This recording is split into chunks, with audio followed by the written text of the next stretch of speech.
ನಿಲ್ಲು. ಏನ್ರಿ? ನಮ್ಮ ಕುಟುಂಬನ ದ್ವೇಷ ಮಾಡೋ ಬುಡ್ಡಿ ಇದ್ದ. ಅವನು ಯಾರು ಇದನ್ನು ಅನ್ನೋದೇ ಅರ್ಥ ಆಯ್ತಲ್ಲ ಕಣಮಿ. ನಾವು ಯಾರಿಗೇನು ಮಾಡಿದವು? ಅಪ್ಪಯ್ಯ ನೋಡಿದ್ರೆ ಯಾವಾಗಲೂ ಜನಸೇವೆ ಅಂತ ಓಡಾಡ್ತಿರ್ತಾರೆ. ನಮ್ಮ ಸಿದ್ದುನ್ ಕಂಡ್ರೆ ಜನ ಪ್ರೀತಿ ಮಾಡ್ತಾರೆ. ನಾನಂತೂ ಯಾರ ಸವಾಸಕ್ಕೂ ಓದೋನೇ ಅಲ್ಲ. ಆದರೂ ಯಾವ ಬುಡ್ಡಿ ಇದೆ ಹಿಂಗೆಲ್ಲ ಮಾಡ್ತಾಯಿದ್ದಾನೋ ಅನ್ನೋದೇ ಅರ್ಥ ಆಯ್ತಲ್ಲ. ಇಷ್ಟು ದಿವಸ ಹೊರ್ಗಡೆ ಇದ್ಕೊಂಡು ತೊಂದರೆ ಕೊಡ್ತಾ ಇದ್ದ. ಈಗ ಮನೆಗೆ ಬಂದವನೇ ಅಂದರೆ ಆ ಬುಡ್ಡಿದ ಯಾರಿರ್ಬೋದು? ನಿಲ್ಲೋ, ನಿಂಗೇನಾದ್ರು ಗೊತ್ತೇನಮ್ಮಿ? ರೀ, ನನಗೆ ನಮ್ಮ ಕಡೆಯವರೇ ಗೊತ್ತಿಲ್ಲ, ಇನ್ನು ನಿಮ್ಮ ಕಡೆಯವರು, ನಿಮ್ಗೆ ಆಗದೆ ಇರೋರು ನನಗೆ ಹೇಗೆ ಗೊತ್ತಾಗಕ್ಕೆ ಸಾಧ್ಯ ಹೇಳಿ? ಬಡ್ಡಿತದೆ. ಅವತ್ತು ನಿಂಗೆ ಫೋಟೋ ತೋರಿಸಿದ್ನಲ್ಲ, ಅವನ ಮೇಲೆ ಕೊಲೆ ಪ್ರಯತ್ನ ನಡೆದಿರೋದು. ಯಾರೋ ಅವನ್ನ ಚಾಕುಲಿ ಚುಚ್ಚಿ ಸಾಯಿಸೋಕೆ ಪ್ರಯತ್ನ ಪಟ್ರಂತೆ. ಸದ್ಯ ದೇವ್ರ ದಯೆ, ಪ್ರಾಣಕ್ಕೇನು ಆಗದೆ ಬರೀ ಪ್ರಜ್ಞೆ ತಪ್ಪಿ ಆಸ್ಪತ್ರೆಯಲ್ಲಿ ಅವನಂತೆ. ಅವನ ಬಗ್ಗೆ ಒಂದು ಸಣ್ಣ ಸುಳಿವು ಸಿಕ್ಕರು ಸಾಕಣಮ್ಮಿ, ಅವನ ಜನ್ಮ ಜಾಲಾಡ್ಬಿಡ್ತೀನಿ. ರೀ, ಗಂಡ ಹೆಂಡತಿ ಇಬ್ಬರೇ ಇದ್ದೀವಿ, ಬೇರೆ ಏನಾದರೂ ಮಾತಾಡೋದು ಬಿಟ್ಟು ಕೊಲೆ ಕ್ಲೂ ಅಂದ್ಕೊಂಡು ಕ್ರೈಮ್ ರಿಪೋರ್ಟ್ ಕೊಡ್ತಿದ್ದೀರಲ್ಲ. ನೀಲು, ನಾವು ಯಾವಾಗಲೂ ಜೊತೆಗೆ ಇರ್ತೀವಿ ಕಣಮ್ಮಿ. ಸಮಯ ಸಿಕ್ತಾಗ ಮಾತಾಡ್ಬೋದು. ಆದರೆ ನಮ್ಮ ಮನೆಗೆ ತೊಂದರೆ ಕೊಟ್ಟವನ ಬಗ್ಗೆ ಮಾತಾಡಿದ್ರಲ್ಲಿ ತಪ್ಪೇನಿದ್ದದು ಹೇಳು? ಅದು ಅಲ್ಲದೆ ಅವನ ಮೇಲೆ ಕೊಲೆ ಪ್ರಯತ್ನ ಪಟ್ಟವ್ರು ಯಾರು ಅಂತ ತಿಳ್ಕೋಬೇಕು ತಾನೇ.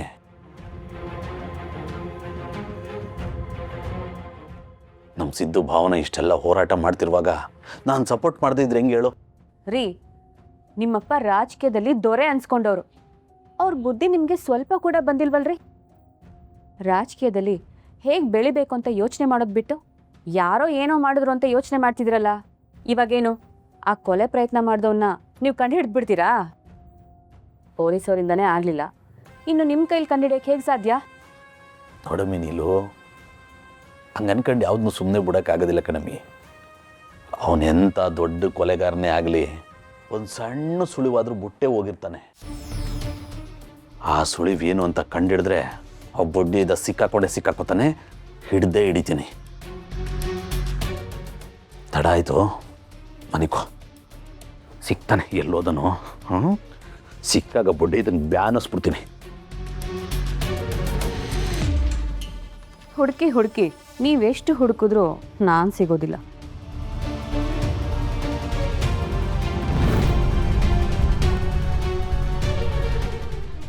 ಅಯ್ಯಯ್ಯೋ, ಬಳೆನ ನಮ್ಮ ಅಣ್ಣನ ಕೈ ಕೊಟ್ಟು ಕಳಿಸಿದ್ದೆ ಅಲ್ವಾ?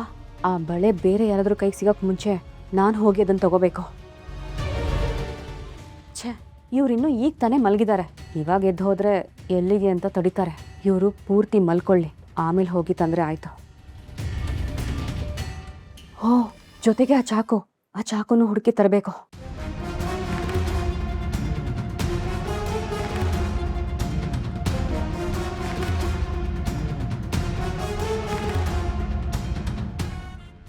ಬಡ್ತದೆ. ಏನು ಕೂತ್ಕೊಂಡು ಜಪ ಮಾಡ್ತಾ ಇದೆಯಾ? ತಡ ಆಯಿತು, ಮನಿಕೋ.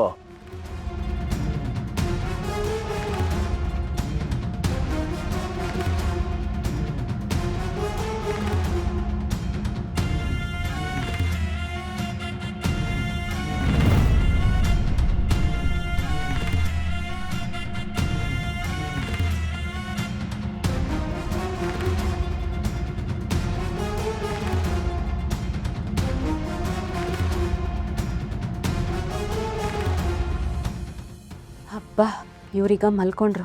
ಇವ್ರು ಎಚ್ಚರ ಆಗೋಷ್ಟರಲ್ಲಿ ನಾನು ಹೋಗಿ ಆ ಬಳೆ ಮತ್ತು ಚಾಕುನ ತರಬೇಕು. ಇಲ್ಲದೆ ಹೋದರೆ ಇವ್ರ ಹದ್ದಿನ ಕಣ್ಣಿಗೆ ಅದೇನಾದರೂ ಬಿದ್ದರೆ ಎಲ್ಲರೂ ಸೇರಿಕೊಂಡು ನನ್ನನ್ನು ಬೇಟೆ ಆಡ್ಬಿಡ್ತಾರೆ.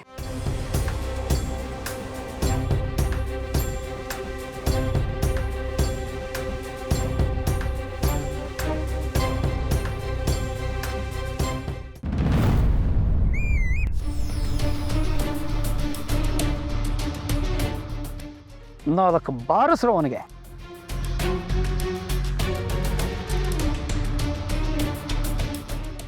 ಹೆಲ್ಮೆಟ್ ತೆಗಿರೋ. ಬಾರ ಸರ್.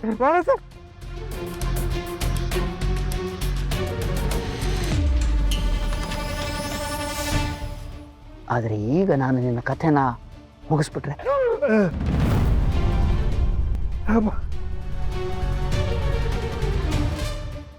ಏನ್ರಿ ಆಯ್ತು? ಯಾಕೆ ದೊಡ್ಡಕಂತ ಎದ್ದು ಕೂತ್ಕೊಂಡ್ರಿ? ಕೆಟ್ಟ ಕನ್ಸು ಬಿತ್ತಾ? ಹೌದು ಕಣೆ, ಅಪ್ಪ ಭಯಂಕರವಾದ ಕನಸು. ಅದಕ್ಕೆ ನಾನು ನಿಮ್ಗೆ ಹೇಳೋದು, ಯಾವಾಗಲೂ ಮಲ್ಕೊಳ್ಳೋ ಮೊದಲು ದೇವ್ರ ಜಪ ಮಾಡ್ಕೊಂಡು ಮಲ್ಕೊಳ್ಳಿ ಅಂತ. ಕೇಳ್ತೀರಾ ನನ್ನ ಮಾತನ್ನ ನೀವು? ಯಾವಾಗಲೂ ದುಡ್ಡಿನ ಜಪ ಮಾಡ್ಕೊಂಡು ಮಲ್ಕೋತೀರಾ, ಇನ್ನೇನಾಗುತ್ತೆ ಹೇಳಿ? ಸರಿ, ಒಂದು ನಿಮಿಷ ರೀ, ಬಂದೆ. ನೀರು ಕೂಡ.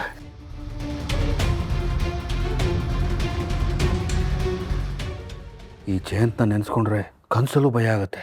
ಇವನು ಪಕ್ಕಾ ಕ್ರಿಮಿನಲ್. ನಾನು ಅವನಿಗೆ ಬ್ಲ್ಯಾಕ್ ಮೇಲ್ ಮಾಡಿ ದುಡ್ಡು ಕಿತ್ಕೊಳ್ಳೋಣ ಅಂತ ಹೋದರೆ ನೀನೇ ದುಡ್ಡು ಇಸ್ಕೊಂಡಿದ್ಯಾ ಅಂತ ಮನೆಯವ್ರಿಗೆಲ್ಲ ಹೇಳ್ತೀನಿ, ನಿನ್ನ ಸಂಸಾರ ಹಾಳು ಮಾಡ್ತೀನಿ, ನಿನ್ನನ್ನು ಸಾಯಿಸ್ತೀನಿ ಅಂತ ನನಗೆ ಬ್ಲ್ಯಾಕ್ ಮೇಲ್ ಮಾಡ್ತಾರೆ. ಇದರಿಂದ ತಪ್ಪಿಸ್ಕೊಳ್ಳೋದು ತುಂಬ ಕಷ್ಟ. ನಾನು ಹೇಳೋ ಸತ್ಯನ ಅವನಿಗೆ ಬೇಕಾದ ಹಾಗೆ ತಿರ್ಸ್ಕೊಂಡು ಬಿಡ್ತಾನೆ.